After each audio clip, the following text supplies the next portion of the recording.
खाड़ी संकट के चलते जहां क्रूड की कीमतें $100 के पार बनी हुई हैं, तो वहीं हमारी चिंता रुपए में लगातार गिरावट को लेकर बढ़ती जा रही है। रुपया अपने रिकॉर्ड लो पर है और $1 की कीमत ₹96.96 तक पहुंच गई है। तो क्या रुपया शतक की तैयारी में है? क्या पश्चिम एशिया संकट रुपए को और कमजोर करा रहा है? आगे क्या कुछ ऐसे संकेत मिल रहे हैं जिससे यहां से भी रुपया कमजोर होगा, या कुछ रिकवरी के भी कुछ विंडोज दिखाई दे रहे हैं? भारत में लगातार निवेशकों का भरोसा क्यों डगमगा रहा है? आरबीआई के पास गिरते रुपए को थामने के क्या उपाय हो सकते हैं, या सरकार के पास कौन से उपाय हो सकते हैं? विस्तार से आज इन्हीं सवालों का जवाब देंगे एक्सपर्ट से। पहले ये रिपोर्ट, मैं लौट रहा हूं मेहमानों के साथ। कमजोर होना, कमजोर होकर लड़खड़ाना, लड़खड़ा कर गिर जाना। दरअसल ये 3 ऐसी स्टेज हैं जिनसे हम रुपए को रिलेट कर सकते हैं। सच्चाई तो यही है कि आरबीआई और सरकार की तमाम कोशिशों के बावजूद भी रुपया लगातार कमजोर बना हुआ है। ऐसा नहीं है कि इसे थामने को लेकर प्रयास कमजोर हुए हैं, लेकिन ग्लोबल हालात ही कुछ ऐसे हैं कि रुपया लगातार कमजोरी का शिकार बना हुआ है। और इसके पीछे सबसे बड़ी और अहम वजह पश्चिम एशिया संकट, हॉर्मुज की नाकेबंदी, क्रूड की कीमतों में उछाल और विदेशी निवेशकों का भारतीय बाजार से पलायन माना जा रहा है। तो चलिए रुपए की सेहत का एक्सरे भी देख लेते हैं। बता दें कि रुपया लगातार 7 सत्र से रिकॉर्ड लो लेवल को टच कर रहा है और पहली बार डॉलर का भाव ₹96.96 के लेवल को टच कर चुका है। ऐसा नहीं है कि रुपए की कमजोरी सिर्फ ईरान युद्ध की वजह से है।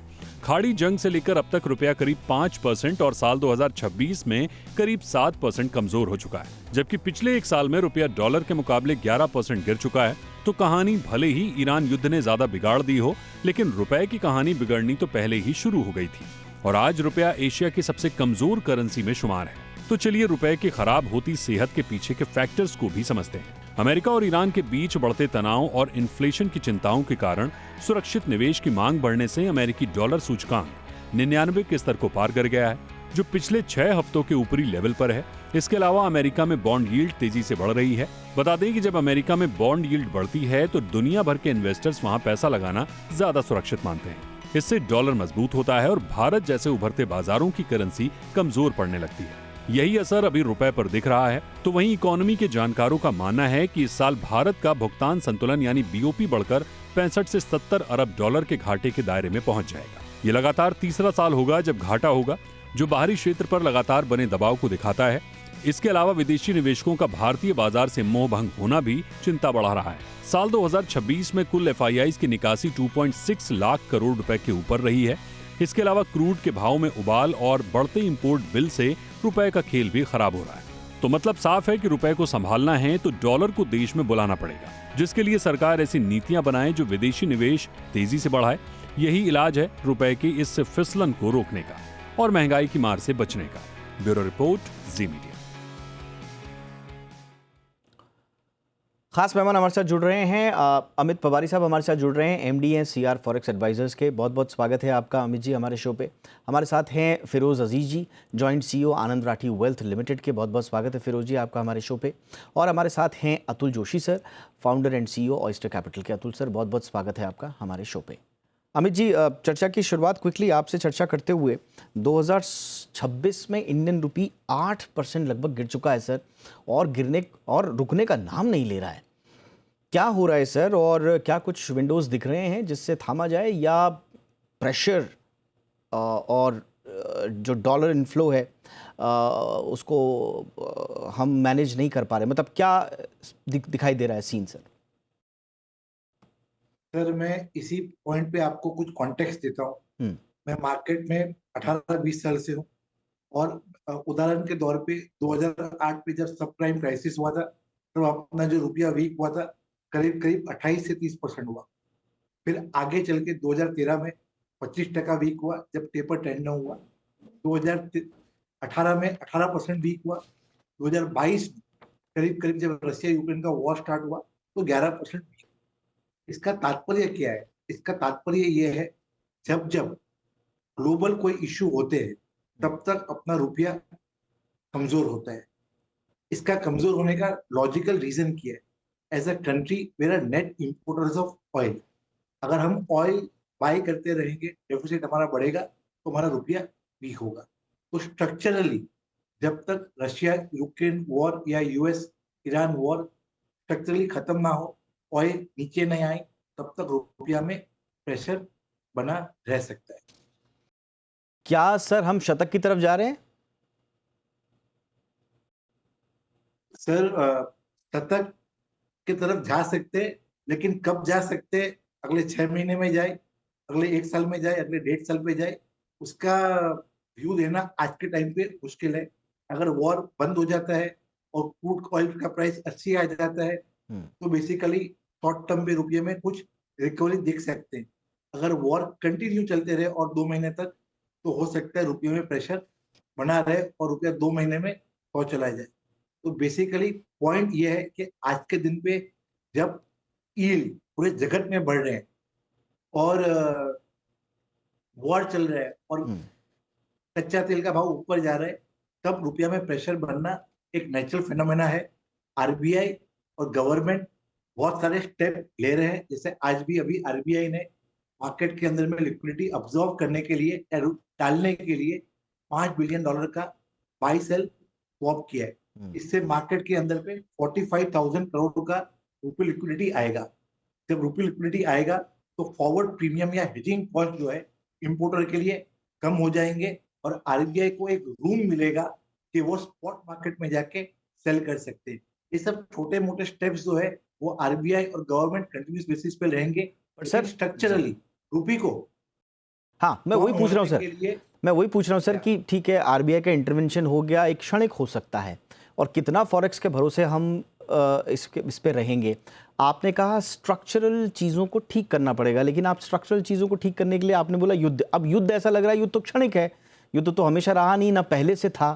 तो प्रॉब्लम्स लगता है कि पहले से थी। तो वो स्ट्रक्चरल चीज़ें कौन सी हैं जो हमें ठीक करनी है, और ये क्षणिक चीज़ें जो हैं ये कितनी ज़्यादा इम्पैक्ट कर रही हैं? एक आखिरी सवाल मेरा आपसे रहेगा।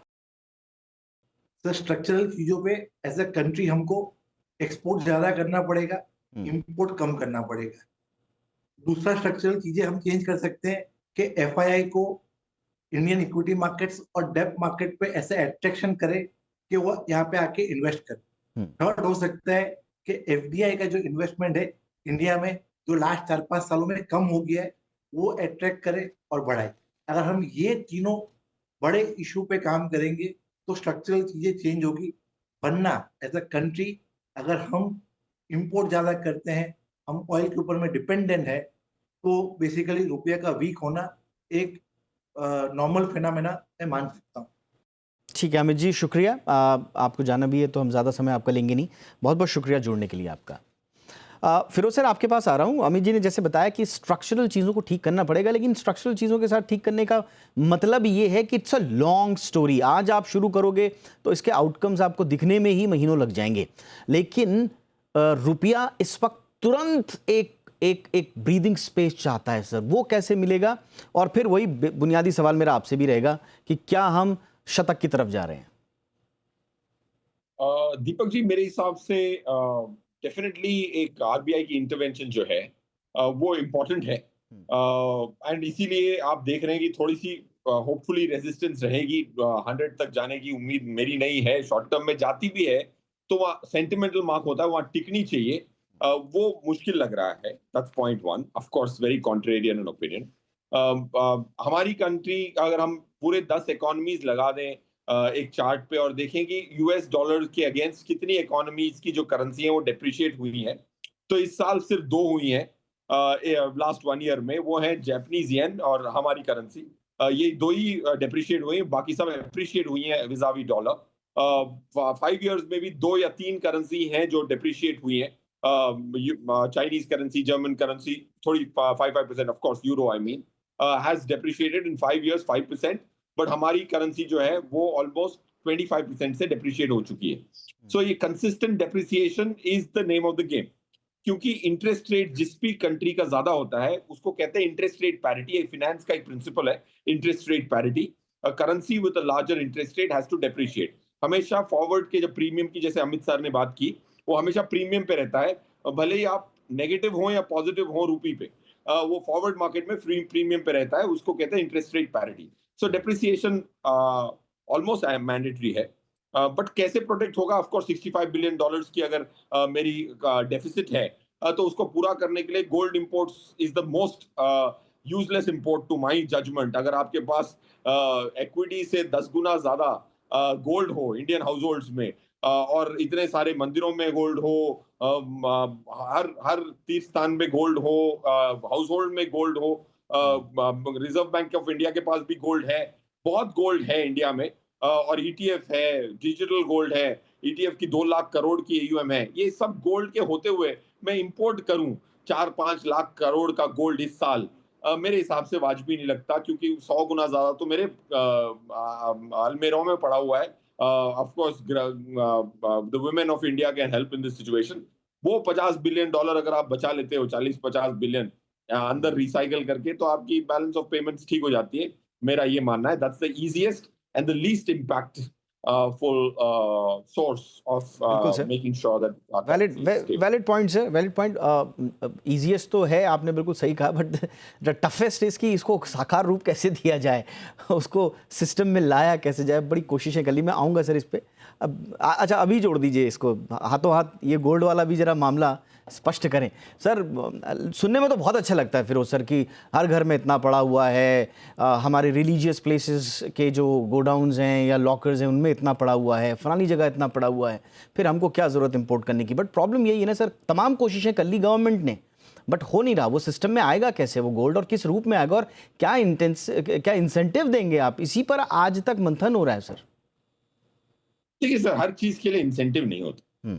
मैं कह रहा हूं कि भाई अभी मैंने रिसीट मेरे सीईओ की बीवी ने भेज दिया, 11 लाख की रिसीट, 11,79,000 की रिसीट मैं अभी लाइव दिखा देता हूं आपको। आज सुबह कमिटमेंट हुई, दोपहर को तीन ज्वेलरी आर्टिकल्स लिए, उसको मेल्ट किए, और आज 11,79,000 क्रेडिट हो गई।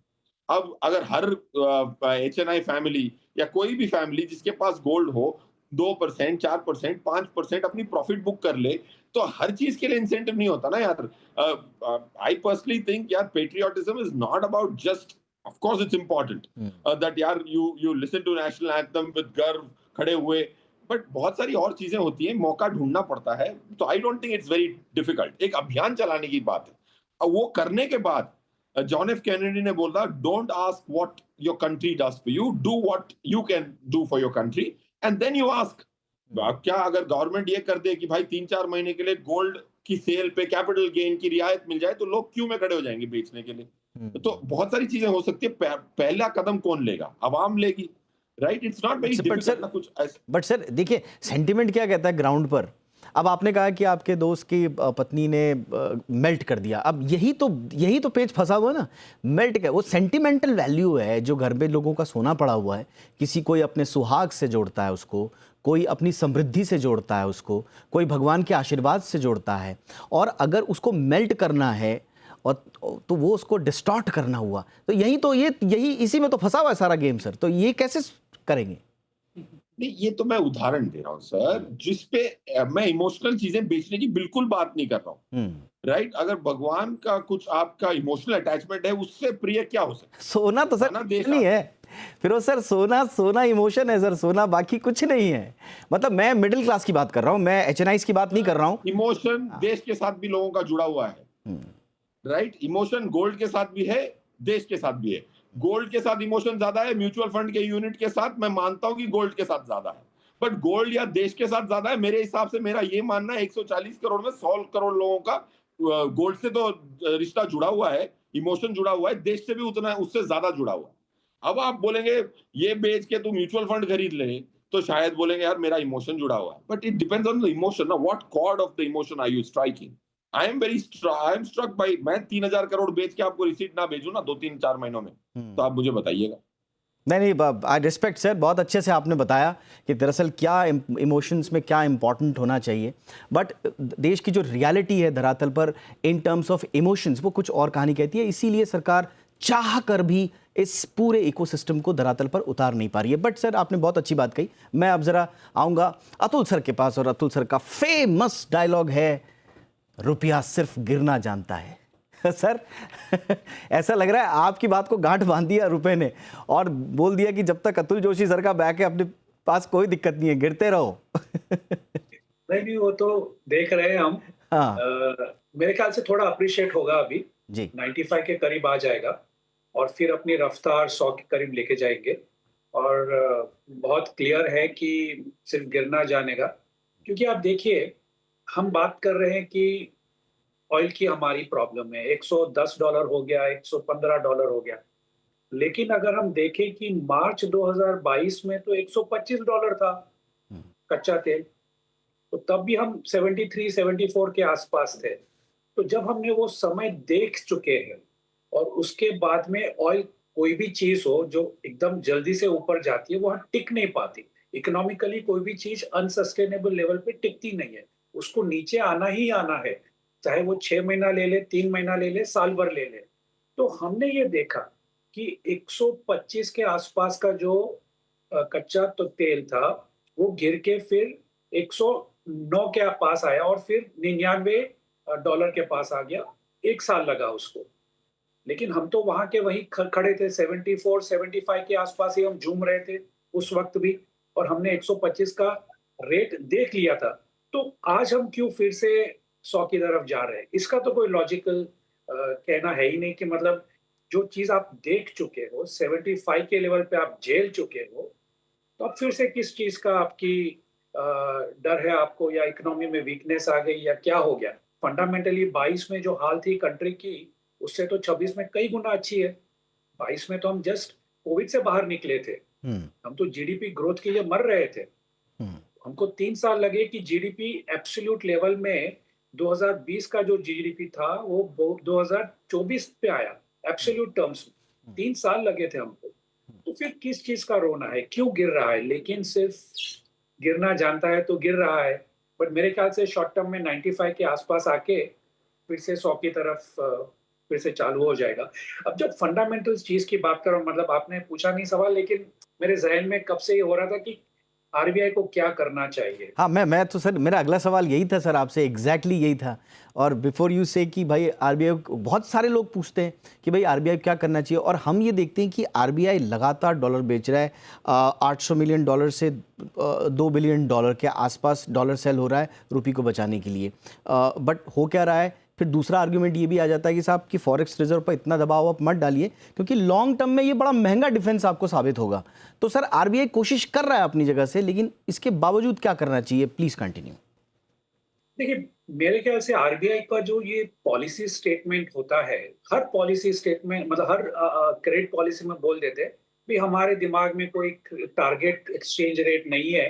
सो इसका मतलब मार्केट में ये है कि आप कोई भी लेवल पे आप ठीक है, 30 पे भी आपको प्रॉब्लम नहीं है, 60 पे भी प्रॉब्लम नहीं है, 90 पे भी प्रॉब्लम नहीं है, और 150 पे भी आपको प्रॉब्लम नहीं होगा।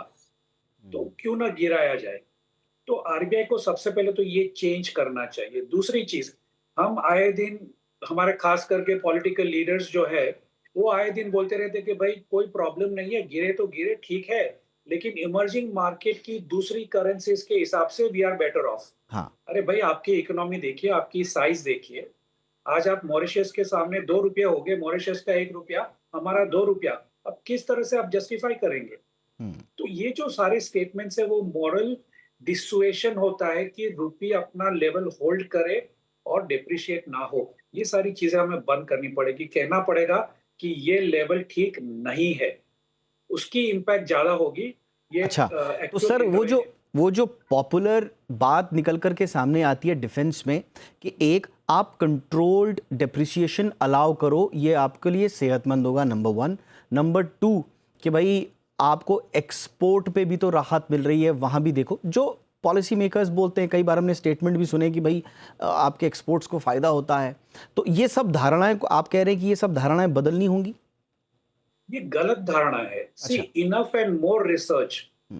पिछले 15 से 17 साल में कई research institutions including rating agencies, एक रेटिंग एजेंसी नहीं, कई सारी रेटिंग एजेंसीज ने डिटेल रिपोर्ट्स निकाली है कि एक्सपोर्ट का और रुपये के एक्सचेंज रेट का कोई लेना देना नहीं है। मैक्सिमम इंपैक्ट आपकी सिर्फ एक क्वार्टर तक मिलती है, क्योंकि एक क्वार्टर के बाद आपका जो दो बायर और सेलर के बीच में रेट है, आईटी सर्विसेज प्रोवाइडर्स के बीच में जो लेना देना होता है, वो ऑटोमेटिकली एडजस्ट हो जाता है। आपको कोई बेनिफिट नहीं मिलता। मान लीजिए आज आपको $100 में कोई सर्विस आप दे रहे हैं, रुपये डेप्रिशिएट हो गया 5%, अगले क्वार्टर में आप $95 ही मिलेगा आपको। आपको $100 नहीं मिलेंगे। तो ये एक्सपोर्ट वाला जो फंडा जो कई सारी चेंबर्स उसको पुश करती रहती है, लेकिन रिसर्च ये कहती है, और 15 साल की रिसर्च राइट, की कोई लेना देना नहीं है।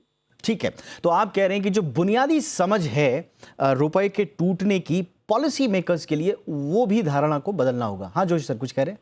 हाँ, और एक चीज मैं ये कहना चाहूंगा कि हमारे जो भी देखिए पॉलिसी लेवल पे इंडिया, और not just India, in fact rest of the whole of Asia और रेस्ट ऑफ द वर्ल्ड ये करता है कि पिछले 125 साल में जो भी पॉलिसी आई है, चाहे वो बाजल हो, चाहे एक्सचेंज रेट हो, चाहे रियल इफेक्टिव एक्सचेंज रेट की डेफिनेशन हो, चाहे WTO हो, चाहे कोई भी हो, एनी रूल्स रेगुलेशन फॉर्मुलेशन सिर्फ और सिर्फ हमको वेस्टर्न कंट्री सिखाता है और हम उसको एक्सेप्ट कर लेते हैं without any individual self research. खुद की कोई रिसर्च नहीं है।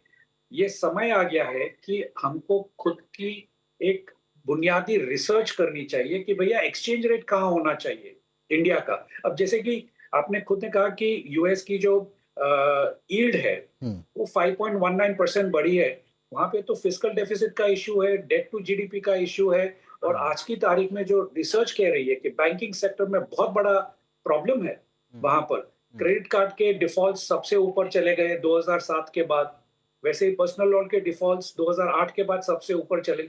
खस्ता हाल है इकोनॉमी का। तो इकोनॉमी को आप इग्नोर कर रहे हैं और सिर्फ ऑयल इंपोर्ट की बात करके अपनी करेंसी को डेप्रिशिएट कर रहे हैं, क्योंकि आपको सिखाया गया है REER ये वो बास्केट ऑफ करेंसीज। भैया आपकी रिसर्च कहाँ है? तो थोड़ा सा अलग से सोचना पड़ेगा। ठीक है फिरोज सर, जो सर कह रहे हैं, थोड़ा सा अब मैं आऊँगा इन्वेस्टर्स पर, क्योंकि डॉलर डिमांड बढ़ रही है, फॉरेक्स आउटफ्लो इनफ्लो से ज़्यादा है, मार्केट कॉन्फिडेंस भी लगातार कम होता जा रहा है। एक जो चीज़ जो मार्केट को उम्मीद थी कि फेड रेट कट करेगा, अब इन्फ्लेशन फियर की वजह से रेट हाइक का डर बढ़ गया है सर। तो यूएस एसेट ऑफ कोर्स जो हैं वो ज़्यादा अट्रैक्टिव नज़र आ रहे हैं इस वक्त, और इन्वेस्टर्स लगातार कंटिन्यू कर रहे हैं इमर्जिंग मार्केट से पैसा निकालना, इंक्लूडिंग इंडिया।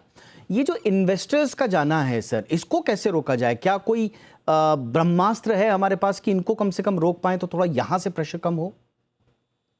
यस दीपक साहब, बिल्कुल। देखिए ये हमारी मार्केट जो है, equity markets have done well in the long term. अब शॉर्ट टर्म में अच्छी नहीं करी है, FII जा रहा है तो उसके बारे में कुछ तो करना ही चाहिए। देखिए FII की नाराजगी जब भी हम बात करते हैं तो यही निकल के आती है कि भाई taxes are not so fair, one, and taxes largely long term capital gain जो बढ़ा लास्ट ईयर और शॉर्ट टर्म कैपिटल गेन को 20% किया, I think that seems very unfair and was not warranted. अब लॉन्ग टर्म कैपिटल गेन की collection पे ज्यादा impact आता नहीं। ये जो 2.5% का इजाफा ना के बराबर था, ना यहाँ के रहे ना वहां के रहे, एक सेंटिमेंट डैम्पन हो गया, फिर STT बढ़ा दी। So taxes have to be constant, right? They can't be changing every time. अब देखिए डेट फंड में टैक्सेशन चेंज हुई है, वो 3 बार चेंज हो गई। सेक्शन 50AA इंट्रोड्यूस हुआ फेब 2023 में, फिर उसकी 3 अमेंडमेंट्स आई हैं। मतलब अगर आप सेक्शन अभी लगा रहे हैं तो उसके 3 अमेंडमेंट्स 1.5 साल में कैसे आ सकते? So continuity of taxation and fair taxation कुछ मीनिंगफुल आ रहा हो तो मैं बदलाव मानता हूँ, right? So that is something. अगर आपने लॉन्ग टर्म कैपिटल गेन में रियायती दी या एटलीस्ट सेंटिमेंटली STT बढ़ाया, आज STT इतना ज्यादा है सर, आर्बिट्राज फंड में STT के 12 रोल ओवर पे ऑलमोस्ट 1.5% का खर्चा है। एक आर्बिट्राज फंड को जो रिस्क नहीं लेता, डेट फंड जैसा बिहेव करता है, उसमें 1.25 to 1.5% की आर्बिट्राज फंड की कॉस्ट है STT की, जो बहुत ज्यादा है, वर्ल्ड में one of the highest in the world. So I think tax rationalisation, second FDI investments को प्रमोट करना है, FCNR डिपॉजिट्स को अट्रैक्टिव बनाना है, उसमें टैक्स सॉप्स देनी है जो 1991 में भी किया था गवर्नमेंट ने, इंपोर्ट को थोड़ा नकारना है। Of course fuel is a mandatory import, electronics can, थोड़े से इलेक्ट्रॉनिक्स जो है उनको थोड़ा डिस्करेज कर सकते हैं, ऑफ कोर्स गोल्ड को डिस्करेज कर सकते हैं। So I think that's what I think RBI needs to do. RBI और एक चीज कर सकती है, जो लिक्विडिटी थोड़ी टाइटन करते हैं ना शॉर्ट टर्म में, वो बड़ा हेल्प करता है। If you tighten the liquidity of rupee in the domestic market, short term आपको एक रिलीफ मिलता है rather than just trying to participate in buying rupee by supplying dollars. Okay sir, ये जो सर ने भी बोला, जो अभी फिरोज सर ने, जोशी सर, कि जो FII नाराज है, अब वो सच में नाराज है?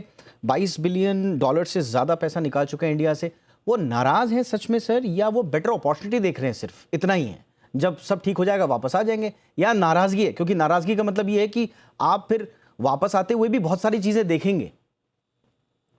देखिए, हमारी जो रिटर्न्स है, ऐसी अल्टीमेटली इन्वेस्टर है, इन्वेस्टर रिटर्न देखता है। तो जब हम डॉलर एडजस्टेड रिटर्न्स देखते हैं तो वो डेफिनेटली नेगेटिव हो जाता है, या फिर ना के बराबर हो जाता है कि इससे अच्छा तो मैं कोई ट्रिपल ए रेटेड कंट्री की डेट में डालता हूँ पैसा, तो मुझे ज्यादा पैसा मिलता है, ज्यादा रिटर्न मिलता है, तो मैं क्यों रिस्क भी लूं, बिकॉज हम लोग ट्रिपल बी रेटेड है और जो करेंसी डेप्रिसिएशन है उसको एडजस्ट करते हैं, तो रिटर्न्स काफी नेगेटिव होते हैं compare to a triple A country का जो सॉवरेन डेट के ऊपर आपको रिटर्न्स मिलता है। अब इसका जो हमें जवाब देना है वो यही है कि हम अपनी डोमेस्टिक इकोनॉमी को काफी स्ट्रांग करना है। देखिए, हमारा इंफ्रास्ट्रक्चर का कैपेक्स है 12 लाख करोड़ का है, स्टेट्स का जोड़ दे 3.5 लाख करोड़, लगभग 15.5 लाख करोड़ के आसपास का हमारा कैपेक्स है। लेकिन इसमें सिपेज भी है, लीकेज भी है। लीकेज ऐसे है कि थोड़ा करप्शन है, और सीपेज ये है कि टाइमली एग्जीक्यूशन नहीं होने की वजह से मोटा मोटी आपको 30% एस्केलेशंस हो जाते हैं। तो 15.5 लाख करोड़ में अगर हम एफिशिएंटली खर्चा करें तो 10 लाख में वही आपको इकोनॉमिक इंपैक्ट देगा, 5 लाख करोड़ आपका बच जाएगा। और वो 5 लाख करोड़ अगर फिर से हम एफिशिएंटली इकोनॉमी में डालते हैं तो आप इमेजिन कीजिए आपकी ग्रोथ रेट 8% 9% एक्चुअली हो जाएगी। जब ग्रोथ रेट बढ़ेगी तो अपने आप पैसा आएगा, आपको किसी को बुलाने की जरूर नहीं है। आप खुद को अपने आप को इतना आगे बढ़ाइए, लोग अपने आप आएंगे। तो यही एक मिसिंग लिंक है कि हम, जैसे कि बुलेट ट्रेन, हम बोल रहे हैं अहमदाबाद से बॉम्बे आ जाएगी, आप 13 साल के बाद हम सिर्फ 15% ऑपरेशनल कर पाएंगे, वो भी अगले साल। तो कहीं ना कहीं हमारा जो टाइम एग्जीक्यूशन है प्रोजेक्ट्स में, पॉलिसी चेंजेस है, जैसे फिरोज साहब ने बताया, वेरी ट्रू, घूमते रहते हैं, ये पॉलिसी फिर वो पॉलिसी फिर वो पॉलिसी, ऐसे नहीं चलता है। कंसिस्टेंट दिखाएंगे, अपने आप आएंगे। और मुझे इसमें कोई डाउट नहीं है, FIIs 100% आएंगी। मोस्टली 1 साल 1.5 साल अपने को वेट करना पड़ेगा। और रुपये की ये भी टेंडेंसी है कि काफी गिरने के बाद उसी लेवल पे थोड़ा 1.5-2 साल स्टेबल हो जाती है। हाँ, तो मैं अब मेरा नहीं। ठीक है सर, आखिरी सवाल मेरा यही है, बड़ा क्विक सा सवाल है, क्विक से आप दोनों जवाब दीजिएगा, starting with Firoz sir. Sir, रुपया 100 जाएगा या वापस 90 जाएगा, या 95 96 95 96 95 96 इसी पे चक्कर लगाएगा सर? मैं अगले 3 से 6 महीने की बात कर रहा हूँ। मेरे हिसाब से 3 से 6 महीने, अतुल सर से मैं सहमत हूँ। थोड़ी स्ट्रेंथनिंग हो सकती है। ऑफ कोर्स ये मानना, ये कॉल करना डिफिकल्ट है। एवरेज प्राइसेस कैलकुलेट कर सकते हैं या फिर प्रोजेक्ट कर सकते हैं, पीक प्रोजेक्ट नहीं कर सकते। तो मैं एवरेज को 95 से कम मानूंगा इस कैलेंडर ईयर के लिए। फॉर दिस ईयर 95 से कम की एवरेज आने की अच्छी खासी उम्मीद है। ठीक है सर, तो थोड़ा सा इम्प्रोवाइज भी कर देते हैं अतुल सर के लिए हमारा सवाल। सर, 100 टच करेगा 6 महीने में, 90 चला जाएगा, या 95 से कम, क्योंकि फिरोज सर ने बोला, तो लेट्स से 93 to 96 यहाँ रहेगा? नहीं, देखिए, शॉर्ट टर्म में इमीडिएटली 1 महीने में थोड़ा अप्रिशिएट होकर 95 के पास आएगा, और फिर अपनी रफ्तार 100 के शतक तो मार ही देगा दिसंबर के पहले। ओके, तो दिसंबर यानी कि अभी 7 महीने और हैं, तो 7 महीने में शतक। ओके सर, बड़ा स्कैरी लग रहा है ये सब कुछ। सर, इतना संभाल लेंगे हम सर? अतुल सर, सब है ना, ठीक ठाक है, कोई बड़ा संकट तो नहीं आ रहा है? स्ट्रॉन्ग पोजीशन है, हमारा मेंटल वीकनेस है, रेगुलेटर और पॉलिटिकल लेवल पे वीकनेस है, और कुछ नहीं है। हमारे जितनी रिजर्व्स आप बताइए यूरोप की किस कंट्री की है? हमारे जितना ग्रोथ रेट किसी का नहीं है। हमारे जितना domestic dependence internal for growth बहुत कम कंट्रीज का है, इंक्लूडिंग चाइना का भी नहीं है। सारे एक्सटर्नल सेक्टर्स पे ग्रोथ के लिए डिपेंडेंट है। हम अपनी स्ट्रेंथ को बिल्कुल बिल्कुल बिल्कुल नहीं समझ रहे हैं, और बस यही कह रहे हैं कि भाई ऑयल बढ़ा तो हम गिरना है, ऑयल बढ़ा तो हमें गिरना है। तो गिरेगा ही गिरेगा। हर कोई लीडर जो कहता है वही करता है। गीता में तो लिखा है बहुत क्लियरली। सर, नेता लोग ना स्ट्रेंथ कैलकुलेट करने के 2 तरीके बताते हैं। एक तो कहते हैं कि चिंता मत करो, जाने दो, 150 भी जाएगा तो क्या हुआ, हम तो भारत हैं, सब समझ जाएगा। और दूसरा स्ट्रेंथ ये कहता है कि भाई इतना तुम जाने क्यों दे रहे हो, अपनी स्ट्रेंथ लगाओ, पावर लगाओ, फॉरेक्स लगाओ, सारी नीतियां लगा दो, वापस खींच दो मौत के मुंह से रुपए को, 90 तक 85 तक ले आओ। तो कौन सी स्ट्रेंथ की आप बात कर रहे हैं सर? मैं ये स्ट्रेंथ की बात कर रहा हूँ कि रुपी जो गिरा है वो किस कारण की वजह से गिरा है, उसके ऊपर कभी एनालिसिस नहीं हुई है, कभी भी एनालिसिस नहीं हुई। और अगर रुपया स्ट्रेंथन होता है तो मेरी इंपोर्ट कॉस्ट कम हो जाती है, इंपोर्ट कॉस्ट ऑफ ऑयल कम होती है, मेरी कॉस्ट ऑफ मैन्युफैक्चरिंग कम हो जाएगी, मेरी मैन्युफैक्चरिंग एफिशिएंसी बढ़ेगी। तो इसकी जो इफेक्ट रुपी अप्रिसिएशन की है वो डेप्रिसिएशन से कई ज्यादा है। जो हमें अचीव करना है, एफआईआईज को अट्रैक्ट करना है, जो भी आपको करना है, रुपी अप्रिशिएट होगा तो सब कुछ होगा। रुपी डेप्रिशिएट होगा, जो मंजिल आप 3 साल में कर सकते हैं उसको आपको 10 साल लगेंगे। ये मेरा कहना है। ओके सर, तो अप्रिशिएट ही करना पड़ेगा। जो कहा जाता है ना कि स्ट्रेटेजिक डिप्रिसिएशन ऑफ रुपी, वो कहानी सर कह रहे हैं कि बड़ी डेंजरस हो सकती है और स्वीकारोक्ति होनी चाहिए हमारे ऊपर, हमारे अंदर, कि अब इसको और डिप्रिशिएट नहीं होना है, संभाल के रखना है। हम अंतर्राष्ट्रीय जो समीकरण है उसकी वजह से हम कमज़ोर हो रहे हैं, ये एक्सक्यूज़ नहीं होना चाहिए, सर का ये कहना है। बट चलिए देखते हैं कि क्या आगे होता है। रुपए की हर चाल पर हमारी नज़र रहेगी। फिलहाल आज का बहुत ही सारगर्भित एक चर्चा रही आप दोनों के साथ। बहुत बहुत शुक्रिया। फिरोज सर, आपने समय निकाला sir, thank you so much. Atul sir, thank you so much sir समय के लिए।